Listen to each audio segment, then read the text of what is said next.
Même si aujourd'hui tu es imparfait. Voilà. Mais comme ta vie est déjà là-bas, tu deviendras parfait pour entrer là-bas. C'est ça. Aux yeux de Dieu. C'est ça. Tu es sauvé. Que les saints bénissent. Voilà pourquoi nous disons ceci dans cet évangile. Papa, maman, quelle que soit sa bonne volonté, il a l'incapacité de faire entrer son fils dans le royaume. C'est-à-dire le royaume, c'est le problème des créateurs avec ses fils. C'est celui le seul qui détient la souveraineté du salut. Voilà pourquoi nous avons dit enseigner. Les enseignements que nous compressions disaient que c'est nous-mêmes qui détenons le salut. Ce sont des faux enseignements. Tout à fait. Tout à fait. C'est-à-dire sur la terre, c'est nous seulement qui détenons le vrai enseignement. Mais ça, c'est contredit même la parole de Dieu. Mais là-bas, en endurance là en Amérique latine, en Amérique où les gens qui sont là-bas, qui n'ont jamais vu Ngongo, qui n'ont jamais vu tous nos prédicateurs qui sont ici, est-ce que les salis, c'est nous qui... Si nous on meurt, ils ne seront pas sauvés. Dieu, dans chaque contrée, Dieu a ses élites. Partout. Amen. Ça, c'est vrai, ça. Mais c'est que nous pouvons dire que le salut est lié à la vraie parole. Tout à fait. Que les saints bénissent. C'est par là que nous comprenons que d'autres prédications qu'on faisait, ce sont des... On vous emprisonne dans un cas sans pourtant le savoir. Mais en soi, avec sincérité, le salut, personne ne donne à l'autre le salut. Le salut, c'est Dieu. Il donne à qui il veut. C'est l'homme qu'il a dit à Moïse. Il a dit, il fait miséricorde à celui qui veut, il endurcit celui qui veut. Ça, c'est Dieu dans sa souveraineté. Il n'y a pas de négociation. D'ailleurs, il n'a pas de conseiller. Que les saints bénissent. C'est-à-dire, l'aujourd'hui de Dieu, c'est afin que l'écriture reste au présent. C'est-à-dire, aujourd'hui encore, quand tu crois, tu es guéri. Amen. Parce qu'il a dit ceci, quand il disait à Marie, si tu crois, Lazare va ressusciter. Mais Lazare, comme ministère de l'évangile éternel, mal compris. Il dit, je sais que mon frère ressuscitera, mais à la résurrection dernière. Mais or que quand Jésus parlait de cela, Jésus ne parlait pas à la résurrection dernière. Parce que la connaissance peut te ramener aussi à mal comprendre la parole de Dieu. Avant que je puisse avancer, je vais encore expliquer quelque chose. Il y a un frère de l'évangile éternel qui était en prière. Il a prié. Après 3 jours, je suis allé le voir dans son bureau. Je lui ai demandé, oh frère, comme tu as prié pendant 3 jours, est-ce que la prière que tu as faite, tu crois qu'après cette prière, Dieu peut intervenir? Il dit, bon, je sais, Dieu est souverain, même s'il peut faire, même après 1 an, après 2 ans, il peut faire comme il veut. Non. Quand on prie, on doit avoir vraiment la ferme résolution. Comme je prie maintenant, après cette prière, Dieu va se manifester. Dieu, quand tu le mets dans le futur, Dieu aussi va dans le futur. Dieu, quand tu le mets dans le présent, Dieu aussi vient. Dieu, c'est un récipient. Dieu, c'est un océan. Quand tu vas avec une petite bouteille, tu puisses de l'eau. Quand tu vas avec une citerne, tu puisses de l'eau. C'est-à-dire, voilà pourquoi, tel que nous sommes, nous n'avons pas les mêmes dimensions de foi. C'est ça.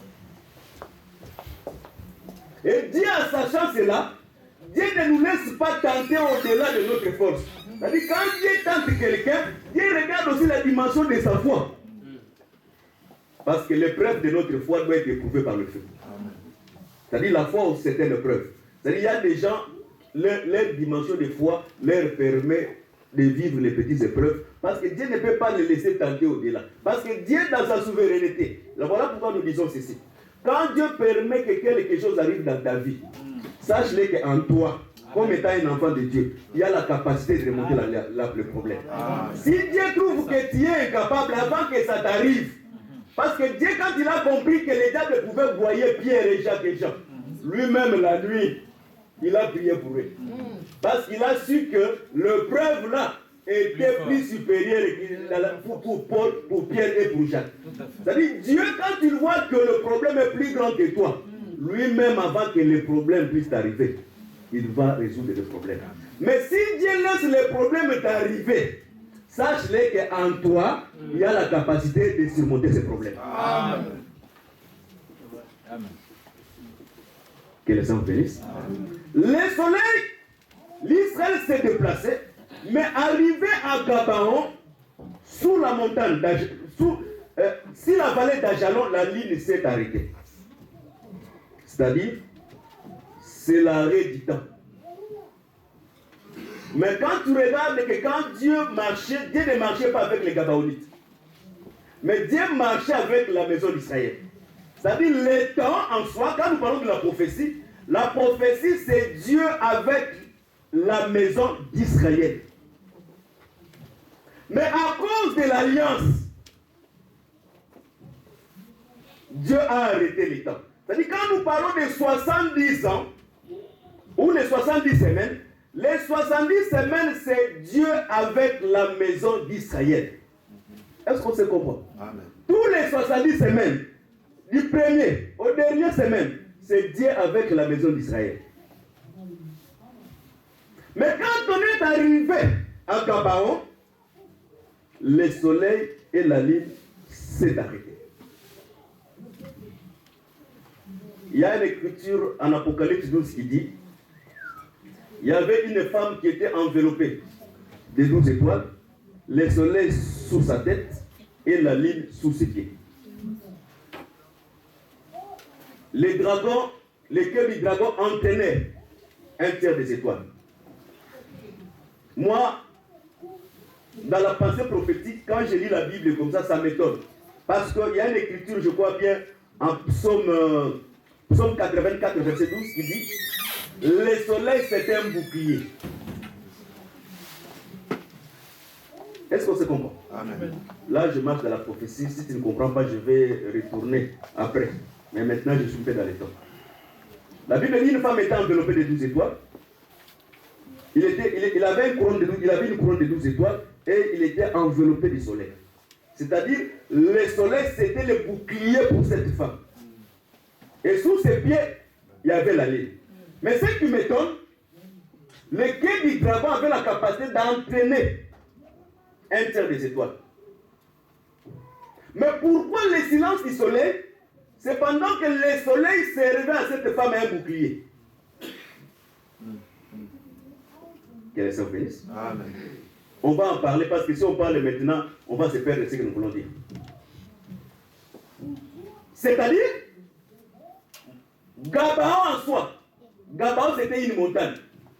Les amis disent très bien, la Bible dit, on dit à Josué, monte vers Gabaon. C'est-à-dire, Gabaon, c'était une montagne. Ajalon, c'était une vallée. C'est-à-dire, la montagne représente une femme. Donc, dans d'autres termes, cette femme avait le soleil et la lune sous ses pieds.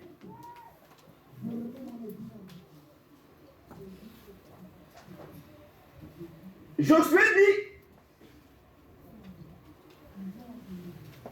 le soleil et la lune s'est arrêté presque un jour. Ce n'est pas moi, c'est l'écriture qui dit. C'est-à-dire,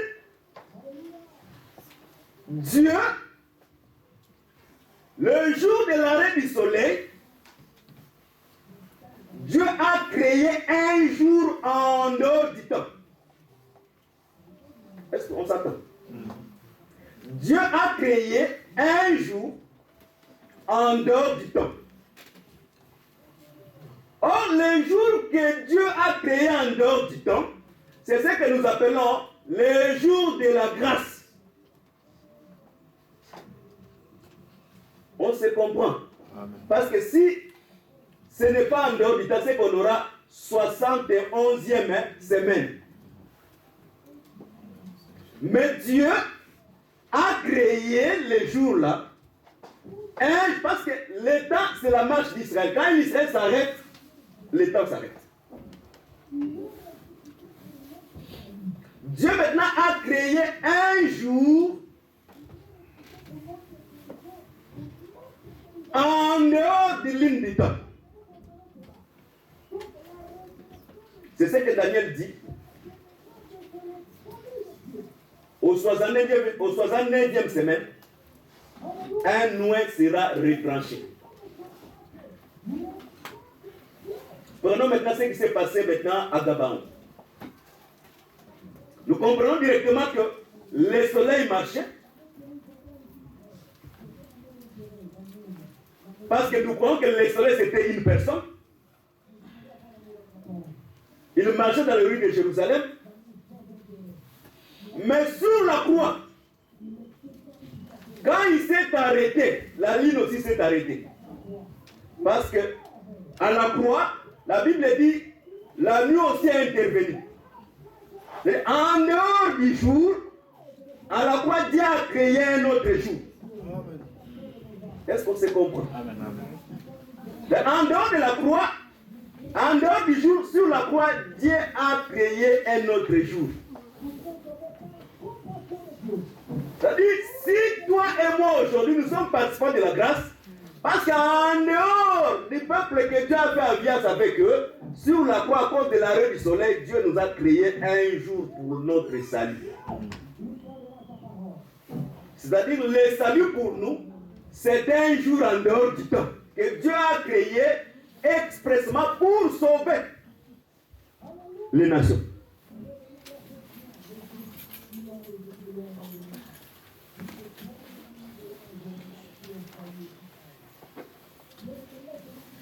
Maintenant, Jésus dit,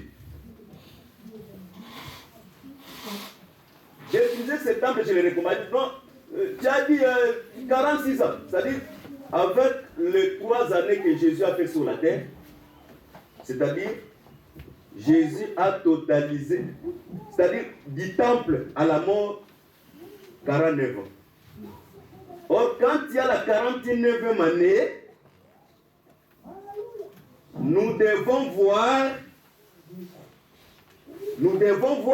l'expiation.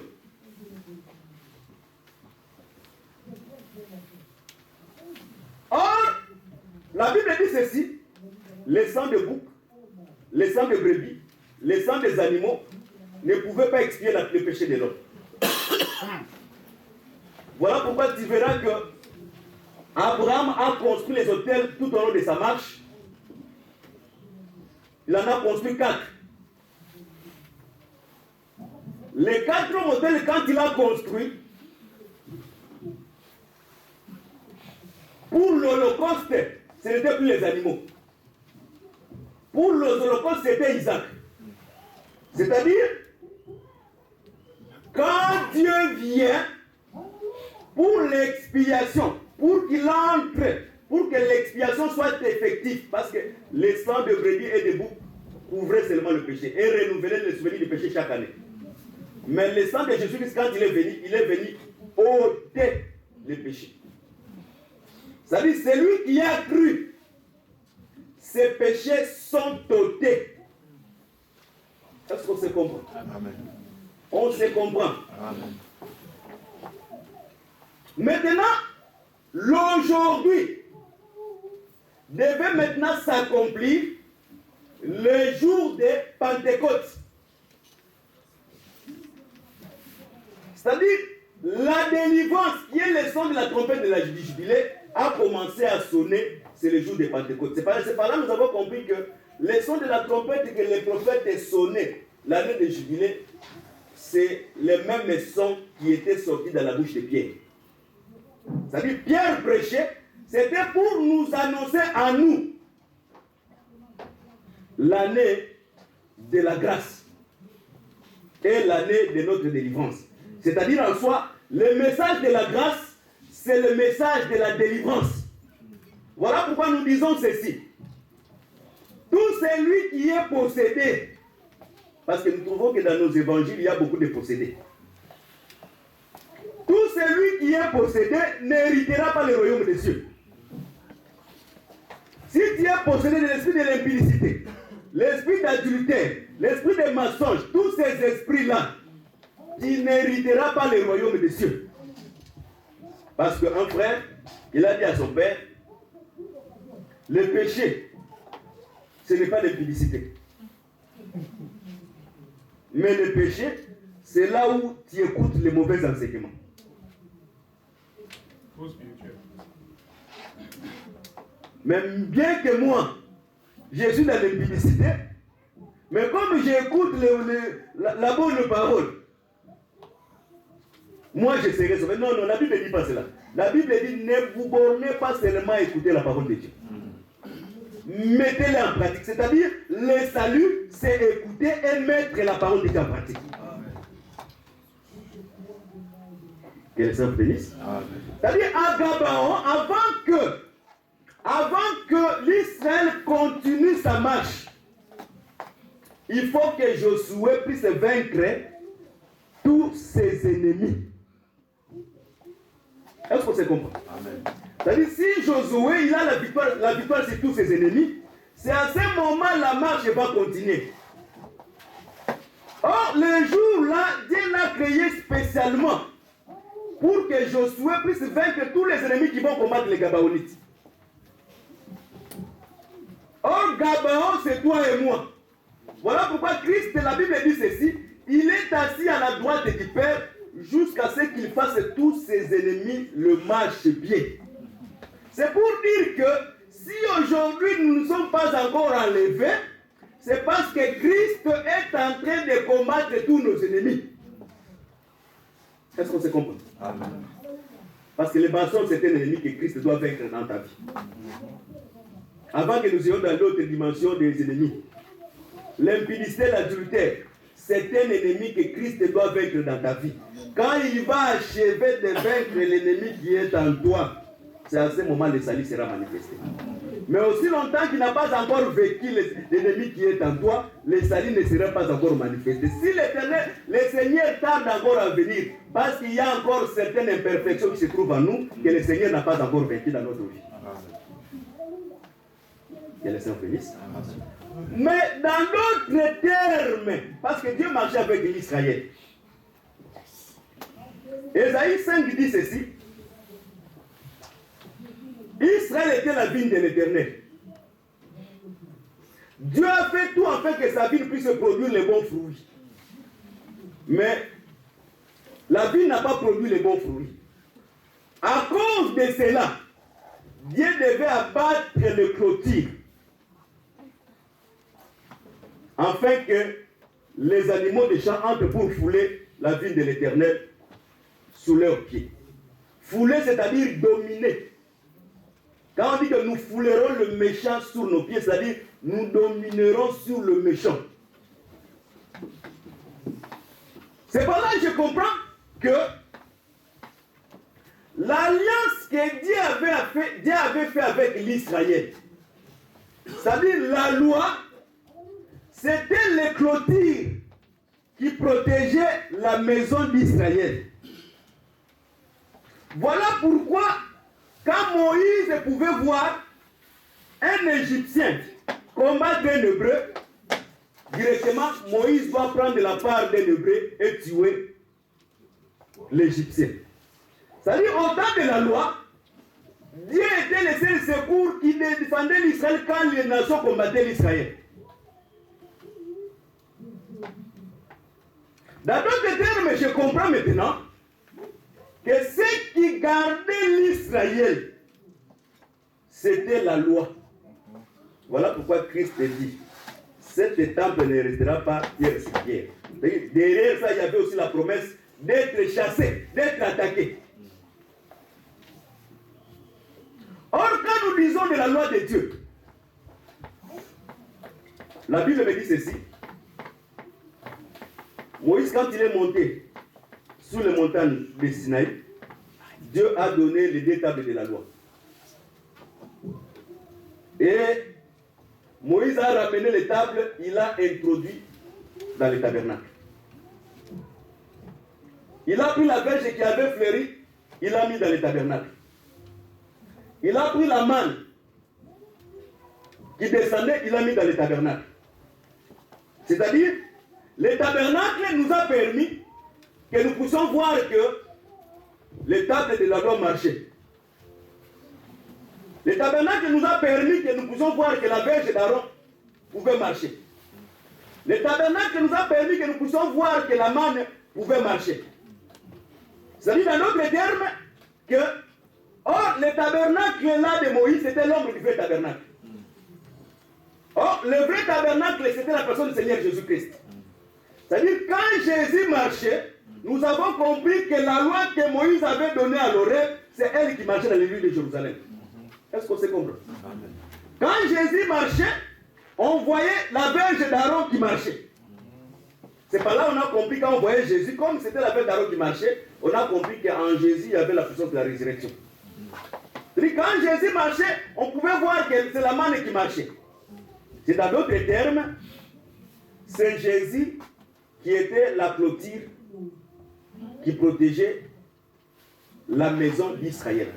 Dans d'autres termes, je voulais dire dans le terme le plus simple, c'est-à-dire Jésus c'était la loi de Dieu qui protégeait la maison d'Israël. C'est-à-dire abattre les clôtures, ça parlait de la mort de Jésus à la croix, parce que c'est à la croix qu'on a vu que les clôtures ont été abattues.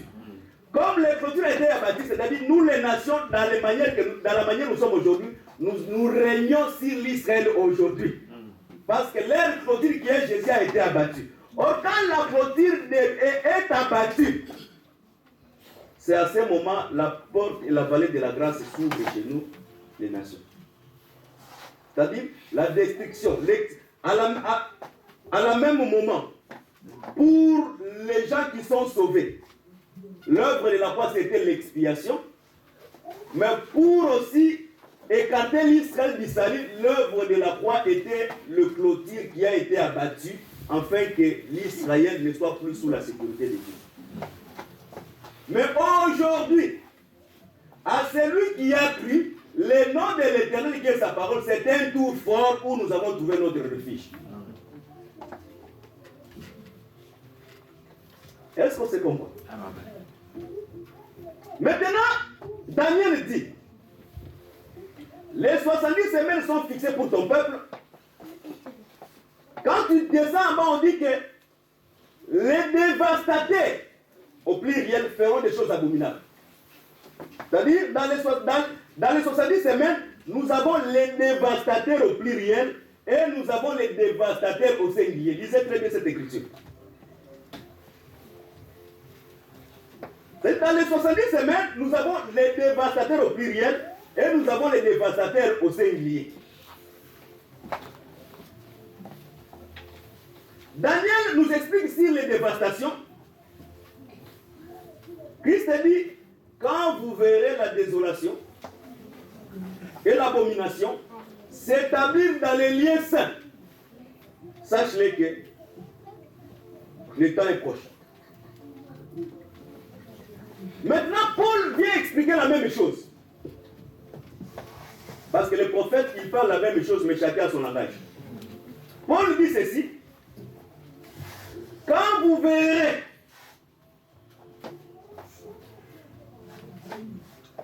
quelqu'un s'établir et s'asseoir dans le temple de Dieu, c'est faire Dieu, sache-le que...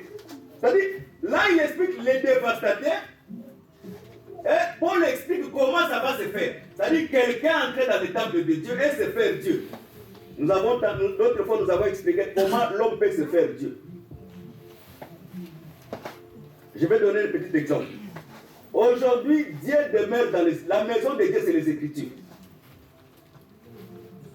C'est-à-dire, toutes les Écritures, la Bible dit, toutes les Écritures parlaient que de Christ. Maintenant, si quelqu'un vient, il dit que cette Écriture aussi c'est moi. Nous comprenons que la personne s'est établie dans la maison de Dieu, il s'est fait Dieu. Parce que si nous adorons Dieu aujourd'hui, c'est au moyen de sa parole. C'est-à-dire, si quelqu'un s'établit dans les Écritures, il devient Dieu. Je vais donner un exemple très simple. Exemple, la Bible dit, j'enverrai les prophètes, ça c'est Malachie 4. Quand Branham, il vient avec son message, il dit que c'est moi qui ai Malachie 4. Nous comprenons qu'il s'est établi dans les Écritures. Or, quand quelqu'un s'établit dans les Écritures, il devient déjà un faux prophète et il s'est fait Dieu.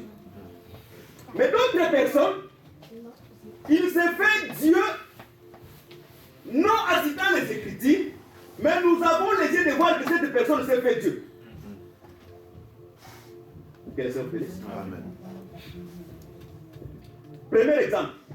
Moi, je dis souvent, je dis chaque fois. Moi, je commence vraiment à croire avant de voir l'antichrist dans d'autres églises. Je dois commencer à voir vraiment l'antichrist dans l'église où moi je suis. Même moi qui vous prêche ici, il faut bien me regarder. Parce que l'antichrist, il prend aussi l'apparence de l'ange de lumière pour se déguiser. Voilà. La Bible dit ils sont au milieu de nous, mais ils ne sont pas les nôtres. Donc nous devons commencer à voir premièrement l'antichrist au milieu de nous. Et après, on va voir sur les autres. Je répète cette parole chaque fois. Le diable, il sait très bien. Si l'antichrist sort de l'église catholique, les gens ne vont pas l'accepter. Parce que même les gens qui ne prient pas, ils savent que les statuts qui se trouvent dans l'église catholique, ce n'est pas biblique. Et le diable ne peut pas faire cette erreur d'aller sortir là-bas. Et si le diable veut sortir, il doit sortir là où les gens ont la connaissance de la parole, parce qu'il ne sera pas remarqué. Mais c'est ça. Exemple.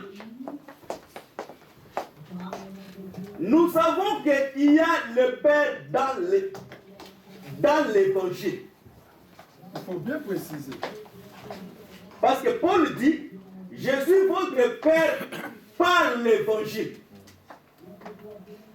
Mais si quelqu'un se dit que je suis le Père de l'évangile éternel, là, il s'introduit dans la maison de Dieu. Parce que nous avons un seul Père, c'est Dieu. Le Père de l'évangile éternel n'est pas charnel. Quand on est Père, ce n'est pas un titre honorifique charnel, non. C'est un titre qui correspond au service que tu es en train de faire. C'est seulement pour te servir la dignité et le parure. Si quelqu'un dans l'église, il commence à donner des ordres au-delà de ce qui est écrit, c'est-à-dire, facilement, il se lève, il dit, c'est moi qui décide, ça se fera comme ça, ça se fera comme ça. Quel que soit ça soit sous la lumière des Écritures ou pas, mais c'est moi qui décide. C'est-à-dire, si quelqu'un commence à décider comme ça, c'est-à-dire, il s'est fait déjà Dieu, sans pourtant qu'il puisse prendre les Écritures et annoncer qu'il est Dieu. Parce que nous savons, la dernière décision, ce n'est pas la décision d'un homme. La dernière décision, c'est la sentence du sacrificateur qui est sa propre parole. Amen.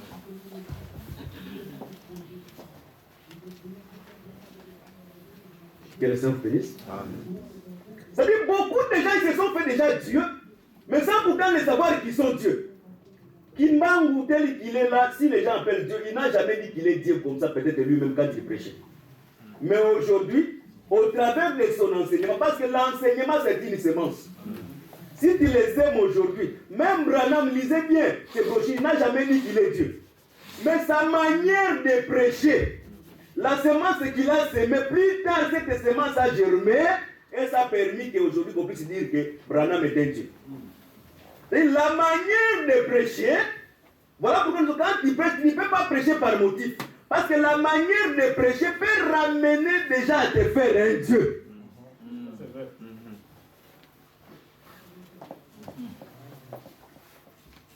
Que le Seigneur vous bénisse. Voilà pourquoi dans le temps où nous sommes, nous avons plusieurs dévastateurs. Dévastation en français, c'est-à-dire destructeurs. C'est ce que Jean dit. Nous sommes au dernier ère. Nous avons plusieurs antichrists. C'est-à-dire aujourd'hui, à cause de la présence du sabbat, l'antichrist agit en mystère. Dans le mystère, c'est-à-dire il y en a plusieurs éparpillés sur la terre. Aujourd'hui, vous savez, quand on avait la mauvaise compréhension de la parole, quand on demandait qui est l'antichrist, on dirait directement c'est le pape. Et les diables commençaient à nous tromper. Oh non, Vicaris Fidex, on dit ça va faire 666. Dix Clarisse, reste la Christ qui sacerdote, ça va faire 666. Ça, c'est tout ça, ce sont les tromperies du diable. Le pape, il est innocent. Le pape, il est vrai, il est antichrist, mais parmi plusieurs antichrists, même dans nos églises ici de l'évangile éternel, il y a des antichrists. Amen. C'est ça. Parce qu'il n'y en a pas encore un antichrist qui est incarné dans la tout. Parce que l'antichrist, c'est l'esprit qui sera incarné de la totalité de la puissance de Satan. C'est celui qu'on va appeler l'homme du péché. Mais aujourd'hui, l'homme du péché n'a pas encore emparé. Mais aujourd'hui, il agit par mystère parce qu'il y en a maintenant plusieurs sur la terre. Mais s'il y en a plusieurs, comment il peut mentir aussi dans nos assemblées? C'est-à-dire, s'il y en a plusieurs, dans nos assemblées aussi, il y a des antichrists. Même si tu refus, il a moi-même, je dis Amen. Amen. Amen. Parce que Dieu, quand il crée, même si la création ne l'apprécie pas, lui-même me dit, c'est bon. Ah. C'est là. Que les saints bénissent. C'est-à-dire, nous sommes au temps où il y a plusieurs antichrists. Or, quand l'antichrist agit en mystère, parce que l'antichrist agit en mystère, c'est la parole prophétique maintenant qui est une lampe qui nous permet de voir dans l'obscurité. C'est-à-dire, c'est l'enseignement de la parole qui nous permet, parce que quand on dit qu'il faut calculer les marques de la bête, les marques de la bête, ce n'est pas des calculs de chiffres. On calcule les marques de la bête au travers l'enseignement de la parole. C'est l'enseignement qui nous permet. La Bible dit, Dieu vous a donné la connaissance, l'intelligence. La Bible dit, c'est lui qui a l'intelligence qui peut se calculer. On a dit, le Fils de l'homme nous a donné quoi? Nous a donné l'intelligence au travers de la connaissance de sa parole. Et la connaissance de la parole de Dieu aujourd'hui me permet de déchiffrer la bête. C'est dans d'autres termes aujourd'hui, nous avons plusieurs bêtes. Et le rôle des bêtes, c'est quoi? Paul dit dans 1 Corinthiens, ce qu'on a dit, 1 Corinthiens, 2 Corinthiens 11, il dit, Satan lui-même se déguise en l'ange de lumière. Il dit, les apôtres du diable se déguisent aussi en ministres de justice. Nous leur reconnaîtrons par leurs œuvres. C'est-à-dire, le seul ici pour reconnaître les envoyés du diable, ce n'est pas par la prédication. Le seul ici pour reconnaître les envoyés du diable, c'est par rapport aux œuvres. C'est-à-dire, les œuvres dans l'évangile, elle est très, très, très importante. Mais s'il faut ouvrir les yeux, il faut ouvrir les yeux dans l'enseignement et dans les œuvres. C'est-à-dire, pour reconnaître un antichrist, c'est au travers des œuvres. Je vais donner beaucoup d'exemples pour avancer. Et les exemples pour descendre pour les gens qui peuvent me comprendre. Je suis allé prêcher dans un ensemble, dans une synagogue, dans un toulouse. Quand je suis arrivé, le pasteur m'a dit, je vais te vendre le terrain. Moi je dis, mais vendre le terrain c'est quoi? Oh, tu ne connais pas? Ah, mais je connais. Vendre le terrain c'est quoi? Bon, l'autre m'a dit, oh, toi aussi. Vendre le terrain c'est-à-dire, il va te dire la vie de tous ses fidèles et quand tu vas passer, tu vas prophétiser. Oh. C'est-à-dire, vendre le terrain, c'est-à-dire, tout enfant de Dieu, il a la confiance avec son pasteur. Il vient confesser son péché. Il dit, j'ai fait ceci, j'ai des problèmes, en dehors du péché, alors il fait le péché, j'ai des problèmes ceci dans mon couple, j'ai des problèmes ceci dans les finances. Donc il détaille tous les problèmes qu'il a dans son pasteur, en fait son pasteur puisse prier pour lui.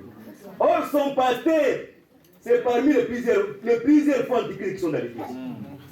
Parce que les plusieurs fois antichrist, ça peut être aussi de ton pasteur. Il prend toutes ces informations de tous les gens qui sont dans l'église. Il en a. Et maintenant, quand l'autre il vient, il commence à dire, les frères tel. Dieu m'a dit. Non, il commence à dire, les frères tel, il travaille par-ci, par-là. Les frères tel, il a des problèmes avec sa femme, tel. Les frères tel, il a des problèmes avec celle-ci, tel. Les frères tel, tout il vend, toutes vos informations sont vendues. Maintenant, il est là, il se lève à l'église. Il commence à prêcher, papa, il prêche. Ma soeur, mets-toi dit. Dieu m'a dit. Dieu m'a dit. Il est ceci, c'est cela. C'est dit. Il prend encore une deuxième. Toi, frère Boris, tu viens du Cameroun. Qu'est-ce que tu dis? Toi, frère, il fait 15-10 prophètes. Toute l'église est en panique maintenant. Parce que l'église, vous savez, la parole aura toujours raison. La parole. Nous les hommes, nous sommes faillibles, mais la parole aura toujours raison. Jésus, avant que je reprenne ce que je dis, Jésus, quand les disciples sont partis, ils ont fait le miracle. Quand ils se sont retournés, ils avaient la joie qu'ils ont fait le miracle, ils pouvaient expliquer Jésus, nous avons fait le miracle. Jésus a dit, oh, qu'est-ce qui s'est passé? Non, nous avons chassé les démons, nous avons obéi, nous avons guéri les malades. Jésus les a dit, réjouissez-vous, parce que votre nom est inscrit dans le livre de vie. C'est-à-dire, ce qui fait nous paniquer, c'est quand nous écoutons les choses du royaume. Les miracles, ça c'est une promesse que Dieu nous a donnée. Ça ne peut pas me paniquer, ça ne peut pas me désorienter. Que le Seigneur bénisse. Alors, maintenant, quand il donne ses prophéties, le mobile de ses prophéties, c'est après, c'est demander l'argent. Quand il va demander, parce que vous, tel que vous êtes là, vous avez la croyance que celui qui fait tomber l'argent, c'est celui qui a pris ses l'onction. C'est-à-dire, si je lui donne, Dieu va me bénir. Donc, celui qui fait tomber les gens, c'est celui qui a pris ses l'onction. Mais quand il demande maintenant l'argent, comme il a déjà prophétisé, s'il y a même le frère Lee qui a laissé son chéquier à la maison, il va entrer vite dans sa voiture pour aller prendre le chéquier. C'est parce que tout a été prophétisé. Et ce n'est pas seulement lui. Quand frère Lee regarde, quand on prophétise pour l'autre, lui-même il dit aussi, c'est vrai, c'est vrai. Ce que je te dis, il te demande, c'est vrai ou ce n'est pas vrai? Oh, c'est vrai. Ce que je te dis, ce n'est pas vrai ou ce n'est pas vrai. Mais rentrons un peu dans l'analogie. La prophétie a 3 dimensions. La prophétie console, édifie et la prophétie exhorte. Si la prophétie perd ses caractères, c'est une fausse prophétie. Et pourquoi la prophétie? Tu ne peux pas me les donner, nous deux. Pourquoi, si c'est avec un bon motif, pourquoi tu ne peux pas me donner la prophétie, nous deux? Les terrains étaient déjà vendus. Tu as été déjà vendu, mais tu ne sais pas que tu as été déjà vendu. Que le Seigneur bénisse. Je donne encore un autre exemple. Il y a une église. Il faut que je vous donne. Avant que je donne encore un autre exemple. De la même chose. Je ne vais pas citer le nom de ces pasteurs. Avant de venir prêcher dans votre église, ils envoient ces hémisphères. Donc ils envoient des gens, ils viennent dans l'église. Même les pasteurs de l'église, je ne sais pas. Les personnes qui vont venir dans l'église vont récolter toutes vos informations. Il vient dans l'église, il récolte le frère. Qu'est-ce que le frère fait? Il est comme ça. Qu'est-ce que le frère fait? Il récolte toutes les informations. Donc lui, on ramène toutes les informations chez lui. Donc quand il va venir prêcher dans votre église, il y a déjà les hémisphères qui étaient venus déjà dans l'église, ont ramassé déjà toutes les informations. Vous croyez que c'est la prophétie, mais c'est votre information que voilà pourquoi vous savez. Tellement les chrétiens de ce temps ici, ils parlent beaucoup. La femme de Sunem, son enfant était mort. Mais il a fermé sa bouche. Amen. Mais si toi tu as des problèmes, tout le monde, j'ai ceci. Tu crois que tel que nous sommes là-bas, que la rédemption soit dans qui n'a pas de problème. Parce que jusqu'aujourd'hui, la rédemption de la chair n'est pas encore accomplie. Aussi longtemps que la rédemption de la chair n'est pas encore accomplie, nous tous celles que nous sommes là, nous avons des problèmes. Mais toi, ton problème, c'est sur les doigts que tu annonces les problèmes. Toi, tu crois que tu annonces à tes frères, mais il y a certains gens qui se sont invités seulement pour prendre les informations. Que les saints vous bénissent. Alors, avant de venir de prêcher dans cette église, parce qu'ici, ça ne va pas se faire, parce que là, la porte elle est fermée. La clé, là, on ne peut pas la trouver. Donc, c'est seulement le propriétaire qui peut donner la clé de cette loyer, de cette locale. Il vient, il creuse ici, là où on prêche. Il prend des os des vaches ou des quoi ou des singes. Il prend des trucs rouges là, il ferme. Il prend des cheveux, des quoi, des trucs, il met là, il creuse, il met, et puis il retape, il met le ciment, il remet la chair. Et quand il va venir prêcher, il se met debout.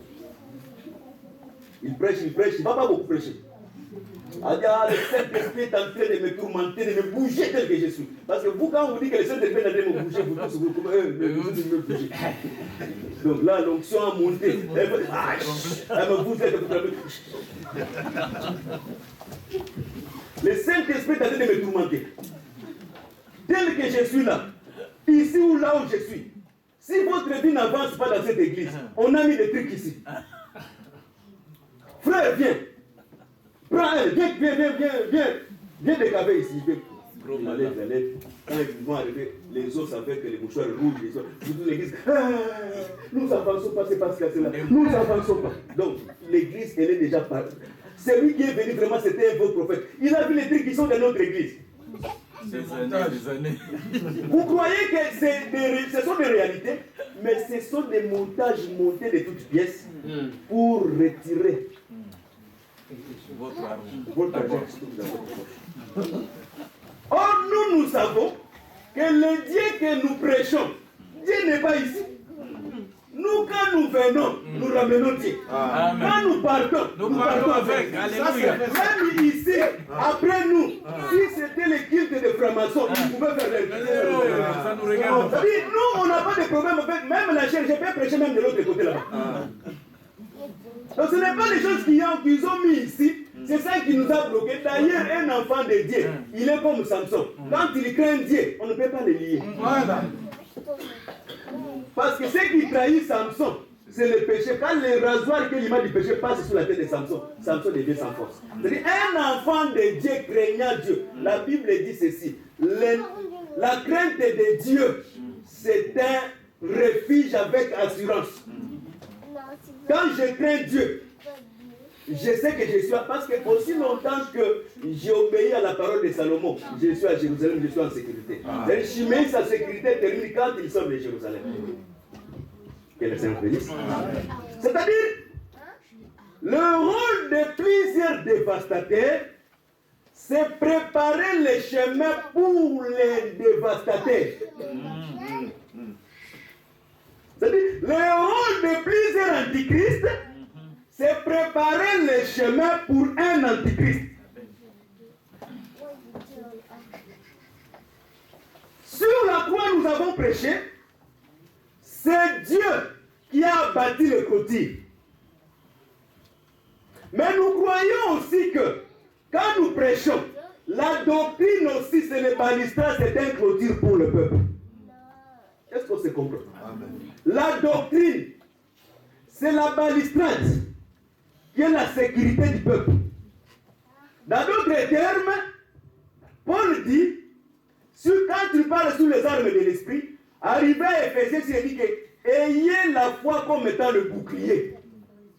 La foi là, ce n'est pas la foi de croire automate, de croire. Non, non. La foi là, c'est l'enseignement.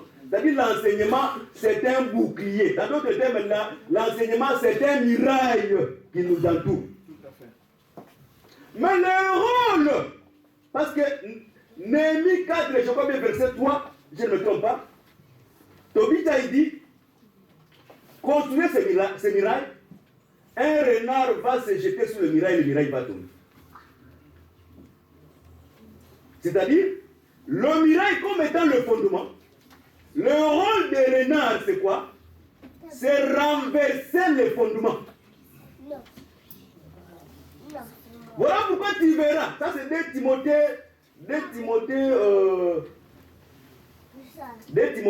si je ne me trompe pas, si je cherche ça, je n'aurai pas la possibilité de le voir maintenant, mais avec le temps on va le donner. 2 Timothée 2, si quand Paul parle, il dit ceci, il dit, Tobida et Sambala, ils sont seulement venus pour détourner, renverser la foi des plusieurs. C'est-à-dire, les plusieurs antichrists qui sont aujourd'hui dans nos églises, le rôle de Hyménée, c'est quoi? Renverser la foi. Parce que si aujourd'hui nous sommes protégés, c'est la foi qui nous sert un bouclier. C'est la doctrine qui nous sert un bouclier. C'est-à-dire, le rôle d'Hyménée, c'est quoi, Alexandre? C'est de renverser le mirail qui est la foi qui est en train de nous entourer. C'est-à-dire, les mauvais ouvriers que nous levons par les œuvres, leur rôle c'est quoi? C'est renverser la foi. Or, les salut est lié à la foi. Amen. C'est-à-dire, renverser les fondements. Je vais démontrer comment un peu Hyménée et l'autre ont. Après, je vais avancer. La Bible dit ceci. Tel que nous sommes réunis, notre grande espérance, c'est aller dans l'enlèvement. Si tu rates l'enlèvement aujourd'hui, c'est fini pour toi. Parce que vierge forte, tu ne l'es pas parce que tu vas mourir avant que peut-être Jésus te vienne. Le vierge forte, c'est celui qui va passer la grande tribulation dans sa chair comme ça. Mais toi, peut-être, tu ne seras pas. Donc si tu meurs aujourd'hui, c'est fini pour toi. Maintenant, Hyménée vient prêcher que la résurrection a déjà eu lieu. C'est-à-dire, prêcher mal, c'est quoi? C'est ne pas mettre l'écriture. Quand tu prêches mal les temps, tu égares aussi un grand nombre de peuples. Parce que tel que nous sommes réunis, nous savons que quand le son de la trompette sonnera, premièrement, les morts en Christ se ressusciteront, et nous qui sommes vivants, nous serons transformés, nous serons dans les airs. Maintenant, quand tu prêches que la résurrection des morts a déjà eu lieu, c'est-à-dire tel que nous sommes, nous avons déjà arrêté l'enlèvement. C'est ça que Paul dit que ils sont venus pour renverser la foi. Mais dis-moi, les solides fondements de Christ restent toujours debout. C'est lui qui a la vraie connaissance de la parole. Rien ne peut lui écarter de la présence de Dieu. Sauf qu'il ne soit pas un enfant de Dieu. C'est-à-dire le rôle des renards, ou bien le rôle des faux serviteurs de Dieu, c'est pour renverser la foi de plusieurs. Comment on renverse la foi de plusieurs? Quand tu verras que quelqu'un est en train de prêcher, mais dans sa prédication, l'odeur de la crainte de Dieu n'est pas le plus dans l'enseignement. Sache-le que c'est déjà le renversement de la foi. Parce que la Bible dit, la repentance sera prêchée jusqu'à la venue du Seigneur. Prêcher. Mais quand on commence à dire que la repentance, ce sont des anciennes prédications, nous avons déjà monté le niveau. Sache-le que quand tu attends dans la bouche de l'homme de Dieu, l'évangile, dans cet évangile, il n'y a plus la crainte de Dieu. Il n'y a plus la sanctification. Sache-le que dans ce que tu écoutes là, c'est la mort. Parce que la Bible dit rechercher la paix avec tout le monde, sans la sanctification sans laquelle personne ne verra Dieu. C'est-à-dire pour voir Dieu, il faut que la sanctification t'accompagne dans ta vie. Mais si tu commences à dire que, bon, si même nous vivons dans le péché, ça ne dérange pas, mais l'enseignement que nous avons, non, non. La parole que je vous annonce, elle est esprit et elle est la vie.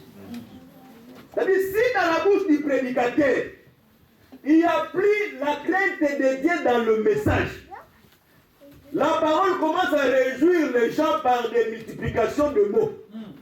Sache-le qu'il y a quelque chose dans notre assemblée. Paul, Pierre, Jacques, Jean n'ont jamais prêché cet évangile. À chaque fois quand Paul, Pierre, Jacques prêchaient, les gens étaient vivement touchés dans leur cœur et ils se demandaient ce que nous devons faire pour le salut. Mais si dans la prédication, on se demande plus qu'est-ce que nous devons faire pour le salut, sache-le que c'est que nous, là où nous sommes là, on commence à s'égarer petit à petit et jusqu'à ce que nous allons aller dans l'enfer. Vous savez, moi d'ici peu, je vais voir Abraham. Mais peut-être il ne me reste pas beaucoup de jours sur la terre. Si j'ai beaucoup, 45, 40, 30, 20, là, ça c'est la souveraineté de Dieu. Si même tu veux que Dieu soit loué. Mais à la manière des hommes, je reste peut-être 30, 35, 25, donc Dieu qui connaît. Donc le jour que j'ai déjà vécu tel que je suis aujourd'hui, ce qui me reste, c'est moi. Dans les calculs des hommes, c'est moi. C'est-à-dire, je n'ai plus beaucoup de temps à vivre sur la terre. Et c'est que je ne peux pas jouer avec ça, c'est mon salut. Parce que je crois, après cette vie, il y a encore une autre vie. C'est que je ne peux pas rater à cause du bien de ce monde, ou bien à cause des péchés d'une personne, c'est la vie éternelle. À cause de la vie éternelle, je peux me séparer avec tout le monde, même avec mon papa, même avec ma mère, même avec ma femme, à cause de la vie éternelle. Parce que la vie éternelle, elle ne peut pas me les donner. Voilà. C'est-à-dire, si je vais te faire confiance, je te ferai confiance par la fraternité parce que nous sommes réunis tout autour de la parole. Mais quand tu ne vis plus conformément à ta parole à cause de ton péché, moi je ne peux pas te donner dans ton péché. Ton péché doit être ton péché. Mon péché à moi doit être aussi mon péché. Moi je ne peux pas participer à ton péché. Voilà pourquoi Paul dit ici dans les Thessaloniciens. Croire au mensonge, c'est participer au péché des autres. Il dit, Dieu les a envoyés l'esprit d'égarement, afin qu'ils puissent croire au mensonge, parce qu'ils n'ont pas crié à la vérité pour qu'ils soient condamnés. C'est-à-dire, quand on croit au mensonge, même si on n'a pas menti, Mais comme on a pris à cette mensonge, qu'on a soutenu cette mensonge, comme on a soutenu les mensonges, le jugement est sur toi. Que le Seigneur bénisse. Amen. C'est-à-dire que nous sommes dans cette assemblée, dans les temps où nous sommes, comme c'est les derniers heures, c'est les derniers heures, où l'antichrist, nous avons plusieurs antichrists. Vous savez, dans l'évangile, quand tu marches dans la crainte de Dieu, avant qu'un prophète prophétise sur toi, quand tu marches dans la crainte de Dieu, tu verras que ta marche, ta vie, ce que tu fais, va bien marcher. Sans que personne te le dise. Mais quand tu ne marches pas dans la crainte de Dieu, si tu es un enfant de Dieu, tu verras que ta vie ne sera pas la même. Quand nous parlons de la crainte de Dieu, nous ne parlons pas seulement, mais nous parlons pas, on se limite pas.